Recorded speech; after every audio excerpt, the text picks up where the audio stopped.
So dati guys, akala ko talaga na kapag mataas yung RPM limit ng motor mo, tataas din yung top speed ng motor mo. Pero actually, that's not how it works. So just earlier guys, binago natin yung ating RPM limit. Binalik natin sa stock.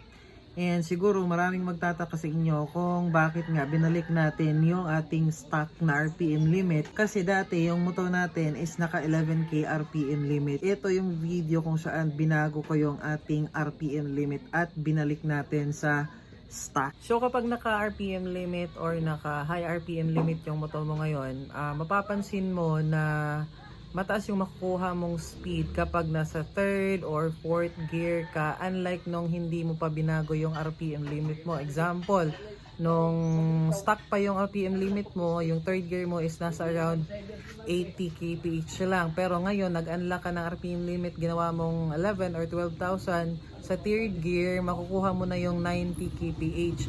Pero mapapansin mo na sa top speed, same lang sila ng top speed nung hindi mo pa binago yung RPM limit mo.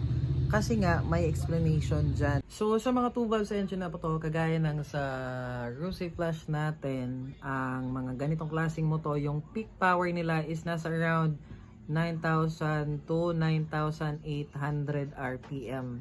Now, kapag lumagpas ka na sa ganong threshold, ibig sabihin, overrev na yung engine mo. And ang mangyayari kapag overrev, wala nang additional na power ang makukuha mo, taliwas sa paniniwala natin. And kapag nag-overrev na yung engine natin, nade-delay yung up speed natin na makukuha sana natin kung nag-shift lang tayo sa mataas na gearing ng mas maaga. Okay, halimbawa, explain ko sa inyo bakit.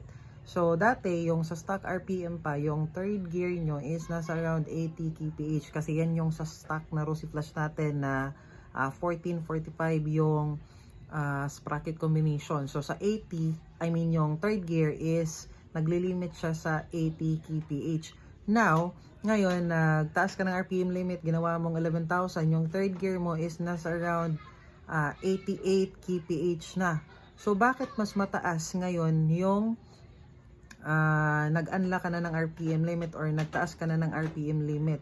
Ang explanation dyan is, yes, nakukuha mo nga yung mataas na top speed sa certain gearing, for example, sa 3rd gear, pero mas mataas pa sana yung nakuha mo kung nag-shift ka lang sa 4th gear ng mas maaga. Kasi nga, yung 4th gear is mas mabilis or mataas yung kanyang drive ratio or high speed yung kanyang drive ratio kaysa 3rd gear. That's why, yes, mataas nga yung nakukuha nating speed sa 3rd gear from 80 to 88 kph, pero pagdating sa top speed is same lang din, nasa around 115 to 116, kasi nga hindi na niya nalalabanan yung air drag. So kasi nga wala nang dagdag na power kasi ubos na during 9,000 to 9,800 RPM. That's why kahit mag-unlock tayo ng RPM limit or sa stock RPM limit, same lang din yung top speed na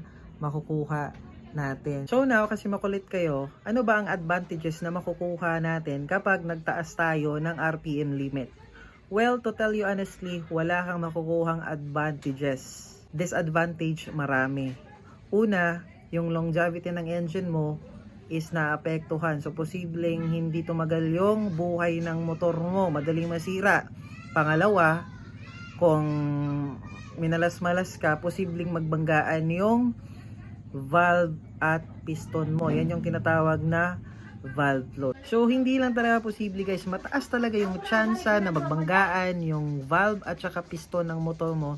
Lalo na kapag naka-stock valve spring ka lang. So, kailan ka ba dapat nag-a-adjust or nagtataas ng RPM limit? So, magtataas ka lang dapat ng RPM limit kapag nagkarga ka ng makina mo, kapag meron kang minodify ng makina, nag-port ka ng cylinder head mo, nagtaas ka ng diameter ng piston mo or nagdagdag ka ng diameter ng piston mo, doon ka lang dapat nag-a-adjust ng RPM limit. Kapag stock yung motor mo, keep the RPM limit stock kasi wala ka talagang advantage na makukuha.